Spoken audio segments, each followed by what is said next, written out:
Greetings all, Ferrari-Man 601 here. Gonna do another classic race here in F1 2017, this time in the Renault R26 here at Catalunya. I have not driven the R26 since the CTDP 2006 mod in R-Factor 1, several years ago.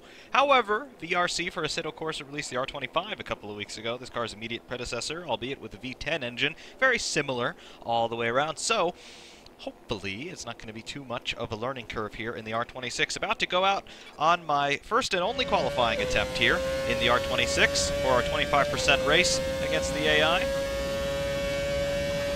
So already down the start-finish straight. Braking into turn 1. That is a Ferrari F2002 as the ghost car. I don't think we're going to be as fast as the F2002. I think turn 3 flat out. That's encouraging. And now I've got an RB6 as the ghost car.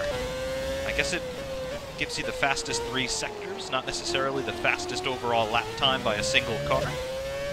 Alright. Look at that, 20,200 RPM from that RS26 V8.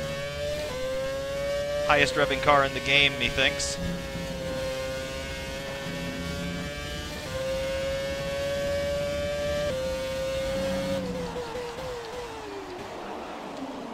Going on the moto line there. My mind's in 2006, so I've got the old track layout in my head, considering this is a 2006 car, and yeah, this is the current configuration of Catalunya with the absolutely atrocious Sector 3, which means I've completely massacred myself on the lap. No matter, onward and upward. See what our lap time is, a 1:24.388. That's good for not pole position. That's good for P8. Great. Not so great. But that's what we do. So let's see. P8, I am not at the back of the class, but I'm pretty close. I've got an MP423 in front of me, an F2007, 2 F2002s, another MP423, and 2 RB6s leading the field. Huh. So we will move back onto the F5 screen. I line up 8th overall on the grid. Great. I don't think there's going to be too much of a challenge from behind. I've got the other R26 immediately behind me on the grid, so, well, we'll see what happens. Advance we shall. Okay, so we're sat here in the cockpit on the grid. We're just going to have a quick look at the race strategy. Not planning a pit stop here. Let's see, the tire should be above that 50% margin throughout the entire race. So that should be fine. I don't know if I want to risk a pit stop or not. Let's carry a bit more fuel on board, as we did in the race with the Mercedes. I'm going to give myself about 2 laps margin here, a little bit more than 2 laps margin. And hopefully be able to run in mode 3 for the entire race. Looks like it's going to be cloudy, and should be fine. So, let's get started. The formation lap, of course.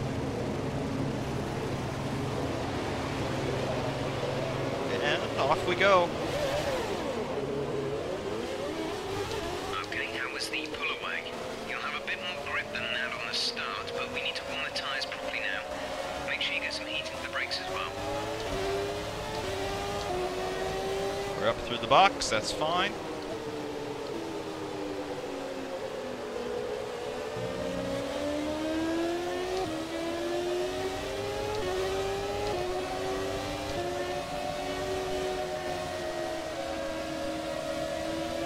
F2007 in front.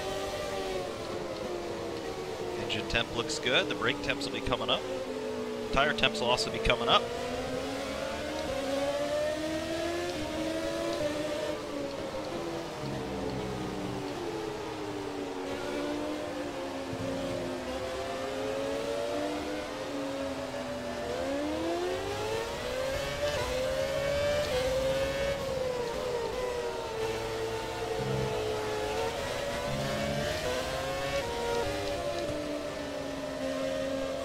Managing the engine temperature a little bit here. Some more heat into those brakes. They will fall away once we're on the grid. Remember to turn here. That's what messed me up in qualifying. My brain is stuck in 2006 mode. It is not 2006 anymore.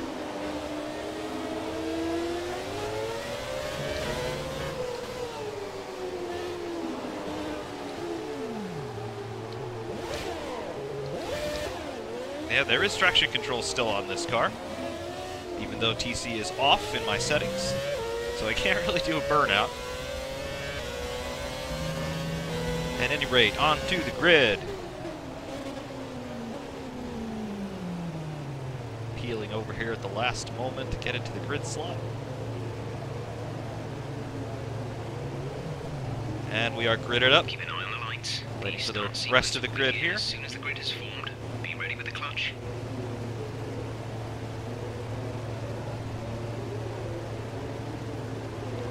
And off we go. Got the revs up and lights out, and away we go. I got a better start here. That's pretty good. Going to Rich. The F2007's got a run on me. We are in a McLaren Ferrari sandwich into turn 1, and I somehow make it out of there. FP423 dead ahead. Putting the block on me. That's fine. To turn 4. Dive bomb down the inside. Wow, you want to squeeze across the track a little bit more there, pal? And then you want to just jump on the brakes out of the corner? I've got to dispose of this guy quickly because he is playing dirty. Good start. Keep it up. He's playing very dirty.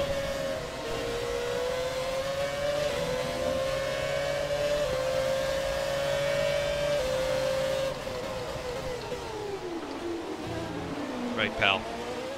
Thank you.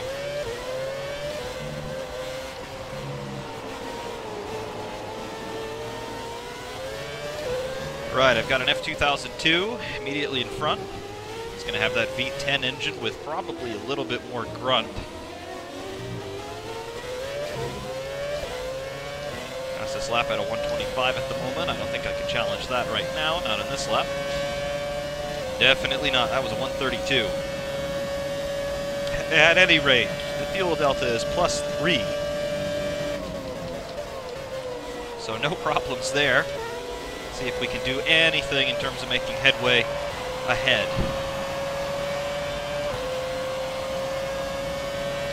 20,000 RPM. Those were the days. End of 2005, some of those V10s were pushing 20 grand. And then in 2006, the 2.4 liter V8s were definitely pushing 20 grand, particularly the Cosworth. I think by the end of the season, most of the V8s actually had at least the capability to hit that 20,000 RPM mark. I don't think anybody really raced it apart from the Cosworth-powered Williams.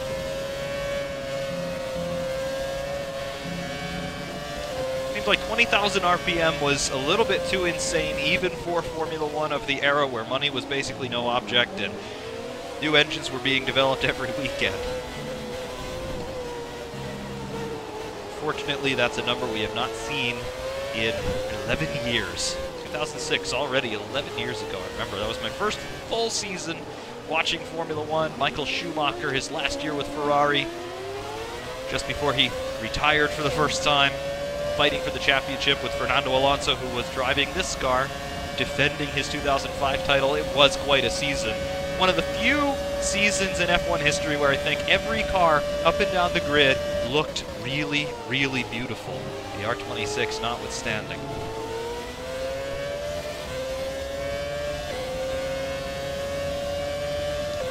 At any rate, fuel consumption high around this circuit, because there is a lot of power on moments here. Particularly accelerating at a low-speed corners like this one. Lots of fuel consumption. We are gaining on that F2002 ahead by quite a margin, I must say.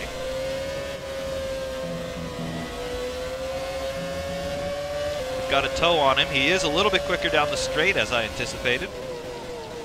However, the R26, perhaps, it has some slightly better brakes. being a few years older, or a few years newer, rather.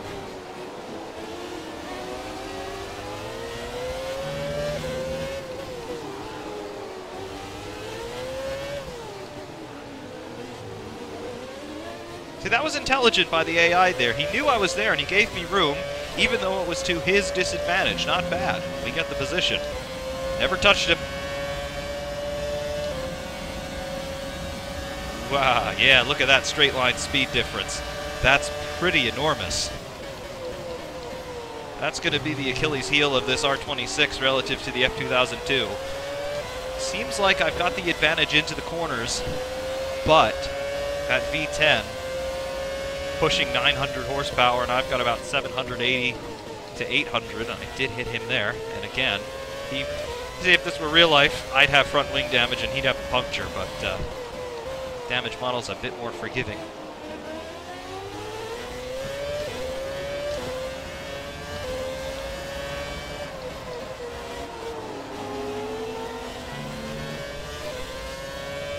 I can probably hold him off through this middle sector, but when we get down to the start-finish straight, I think I'm going to have a problem once again.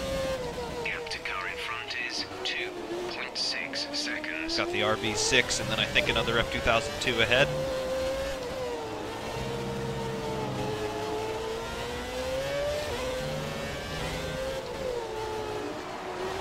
Fastest lap at a 122.8. I'm not going to challenge that.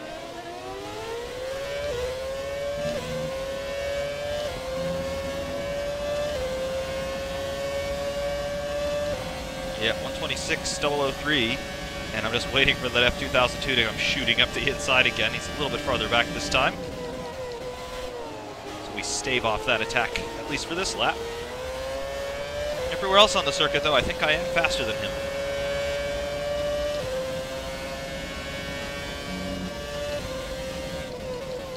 Coming down the brakes through turn 4. And then turn 5.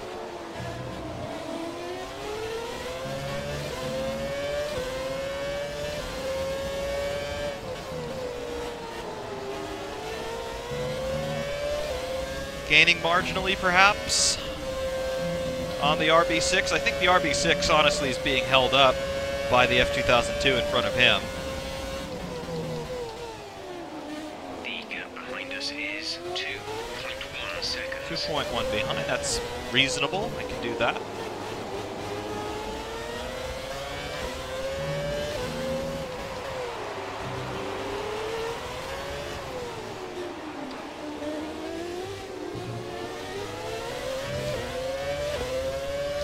Great traction in this car, I will say that.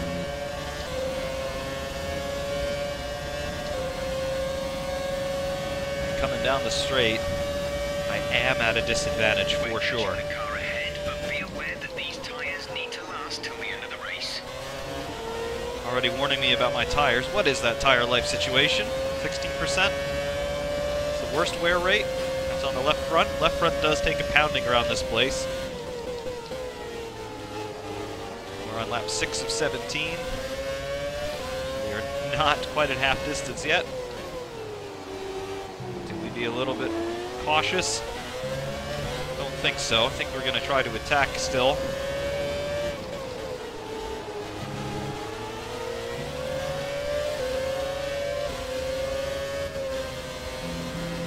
Look at that. I've definitely got more downforce. At least through the high-speed corners. This RB6 probably has better on-throttle downforce. Blown diffuser, of course. I have obviously driven that RB6. It's really good. I like it a lot. Some contact there. That was my fault. I was a little bit too optimistic. He gets better drive out of the corner, but I'm not too far behind. I will have a tow, but is it enough? Yes, it is enough. And we pop out here. See you later.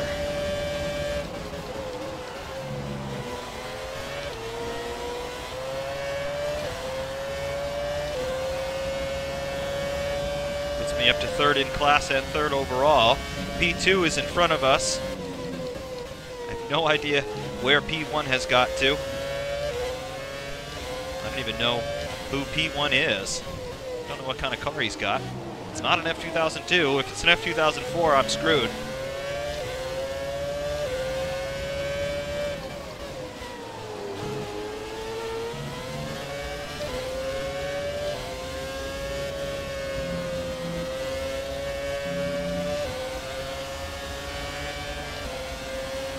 Enjoying that draft down the infield straight. He really gets on the brakes too much. I can carry more speed into that corner.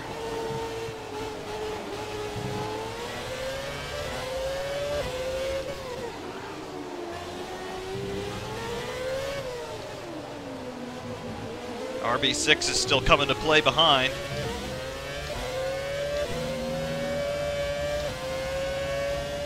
He's going to be a threat down this straight, I think.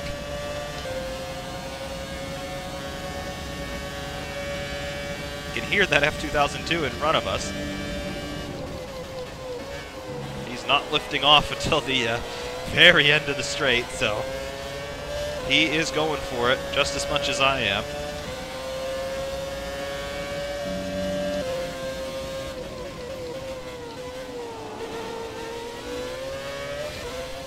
Got purple in Sector 1.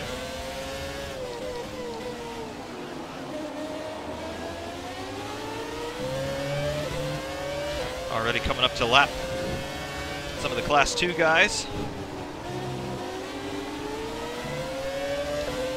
Can I use these back markers to my advantage? We're going to try. Is any tactic possible? Okay, they let him through. Will they let me through? They should. Yes, indeed they do. What was that? He just hesitated like crazy there, and now he's kind of lost his back end.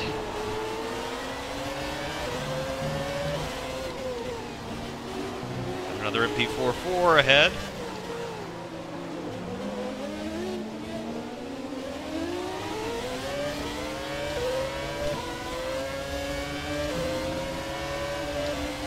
He's got a tow from the MP44, and he just pulls away from me down the straight. Try to use the MP44 as a bit of a tow. Doesn't do anything to help me.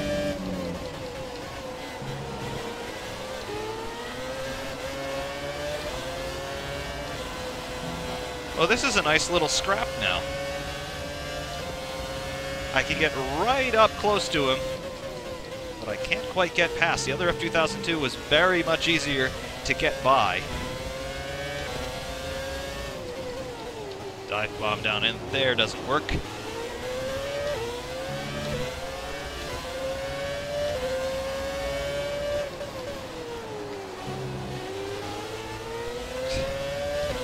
Look at that, our drive out of the corner is pretty much equal. What is he doing? He stopped. He stopped. Why did he stop? Alright, now I've got front wing damage. No idea why he decided to just stop on the apex there. And there's the RB6 coming to play. I've got the inside now. He's trying to push me out wide. I have no idea what the F2002 did there. Well, I know exactly what he did. I have no idea why he did it. There we go. Little dirty maneuver from me to regain my rightful position. Now I've got front wing damage. Thank you, F2002. No idea why you decided to hit the brakes in the middle of a 150-mile-an-hour corner, but there it was. Yeah, I'm going to put the block on you.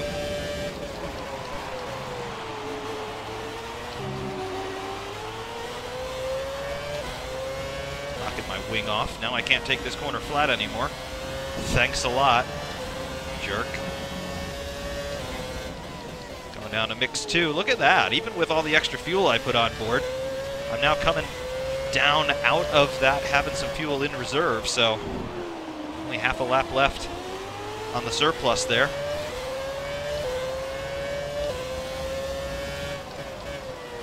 All right, P1. What is the gap? I don't know. Knock downforce is really going to hurt me here.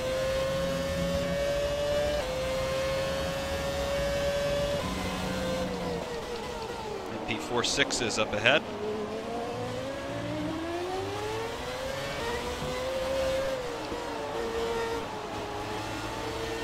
They'll be getting blue flags, hopefully not in the chicane. They've already gotten a blue flag. Let me through, don't give me trouble. I almost was in trouble.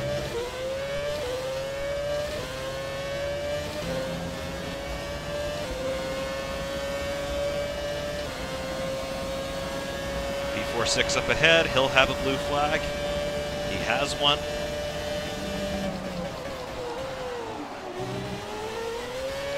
Well,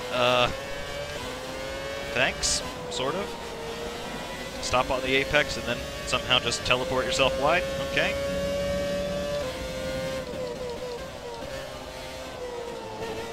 The gap to the car behind is 3.2 seconds. 3.2 seconds. Gap to the car behind me, so that's fine. I think this is an MP413 up ahead in P16. Or is that the Williams? That's the Williams. W18 from 1996.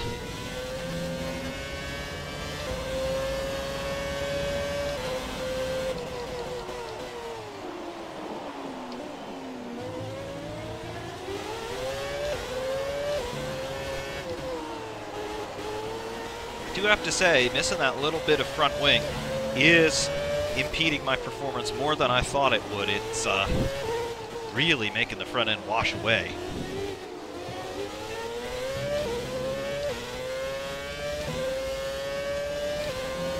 But a few laps to go. We'll hold it together and hope something happens to P1, who is 25 seconds up the road. He had so much time to just scamper off into the sunset.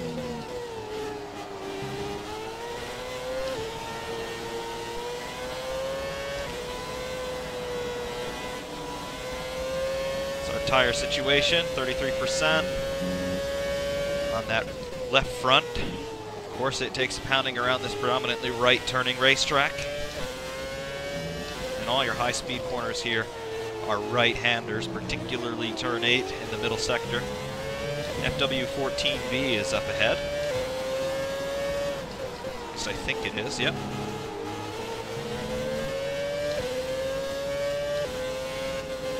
This corner absolutely kills that left front tire, especially with that wing damage. Hello, Williams. You gonna let me through? Please? Please? You're not letting me through. That's not letting me through. Thank you.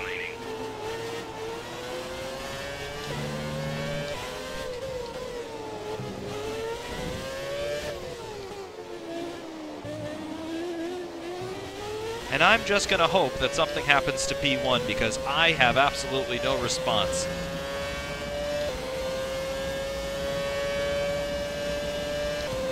Half a lap of surplus fuel if I do need to go into mix 3.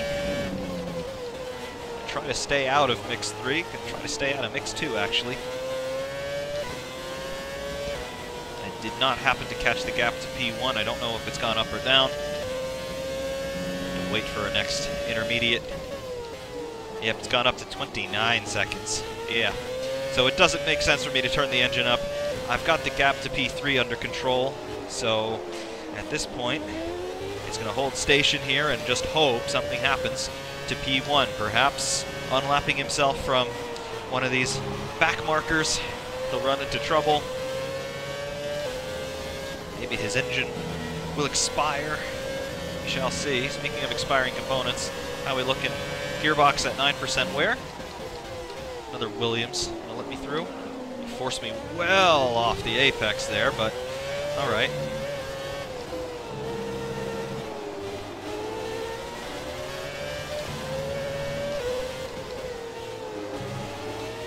It's the other FW18, and that was a right mess of that braking zone.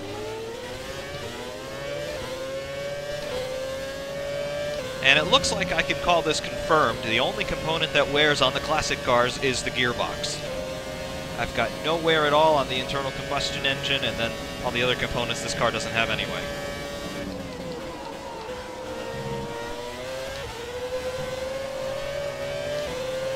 through, thank you.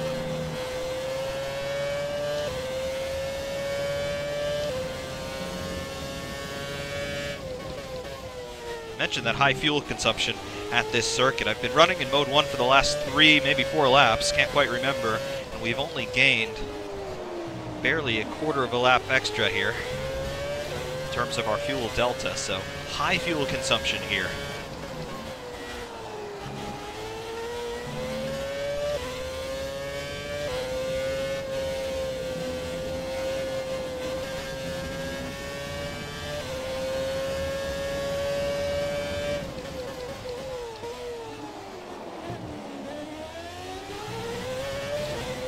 .32 seconds is the gap to P1.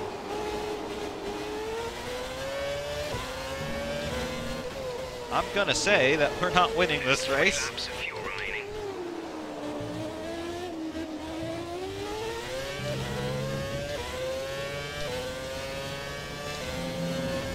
3 laps of fuel remaining, and that's with adding a whole bunch of extra fuel before we started the race, so yeah. Either this car is thirsty or this track just has very high fuel consumption by its nature. I think it's the latter.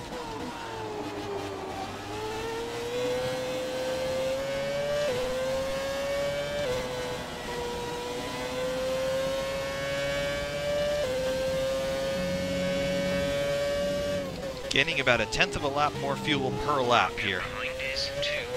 Running in mode 1. 2.5 seconds is the gap to the car behind. Don't have to worry about DRS, so as long as I can keep that gap stable enough, I don't have to worry about it. I can stay in mode 1 and be okay. And we'll now start consciously monitoring that gap. Just 2.5 seconds at the last interval. Wow, P1 is running 122s. I'm running 124s. He's got to be in the F2004. There's no way around it. What's the gap to P3? 2.6 seconds. The gap's staying stable so far. Don't have to think about changing my engine mode. We're about to pick up +1 on the delta.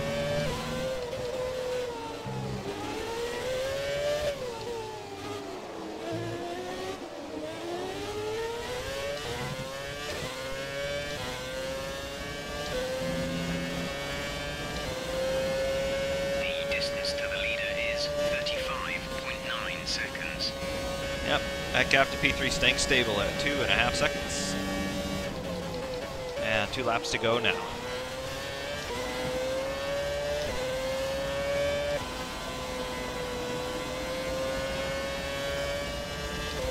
It's our tire wear. Pretty much keeping with the projections before the race. They would stay pretty much down to 50% at worst. Of course, that's not taking into account losing part of the front wing, so slightly higher wear on the front axle, I would assume. However, the car still feels fine. I am struggling for grip on the front axle through the high-speed corners, but most of that is down to that front wing damage rather than tire wear.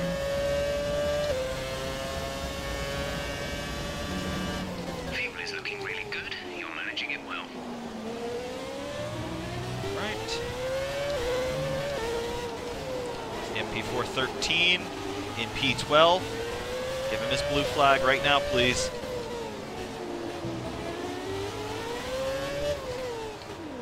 That's neutral. All right. We've only got 2 laps of fuel left. 2 laps of fuel left, but 1 lap of racing to go. That's good. Going to mix 3.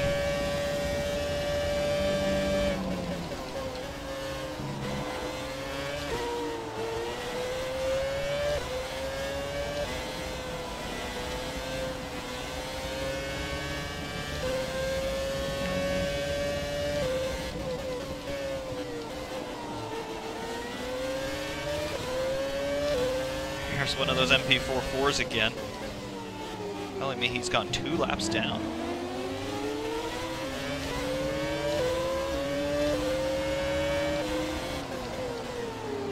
Yep, getting out of my way there with no drama. Thanks for that.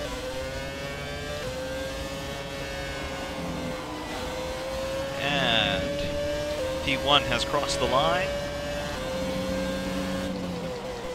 least I finished on the same lap as him. Jeez. 34 seconds. The final interval, that's a little crazy. He's got to be in that F2004.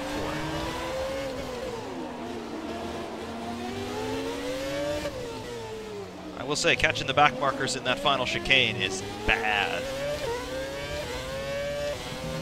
However, across the line we come to finish in second. Reasonable performance amid some unforeseen circumstances.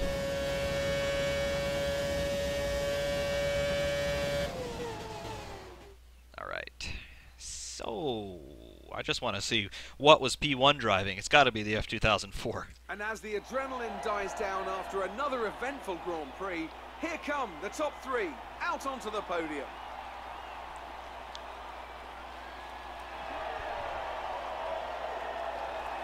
What was P1 driving? That's all I want to know. And apparently my avatar and the P1 avatar are very nearly identical twins. I've got to say, the modeling of the people in this game is pretty good. I mean, yeah, it still doesn't look really realistic, but, you know. All right, there's the answer. He was driving the RB6. I didn't have that much trouble getting by the RB6 that finished P5. Yeah, he came back to fight with me after I was balked by that F2002 that took part of my wing off, but, RB6 is quick around this place. I guess it makes sense because it's a high downforce circuit, and the R26 was, well, really the best car of 2006 in terms of downforce. It won Fernando Alonso the Spanish Grand Prix, and, well, I guess I shouldn't be surprised that the RB6, a very, very good car aero-wise, also did well at this circuit. But, yeah, P2 in class, so podium finish, but 36.8 seconds behind P1 in that RB6. It shows you just how good the RB6 is. The R26 is a very good car, but that RB6 was just on another planet in terms of its overall speed.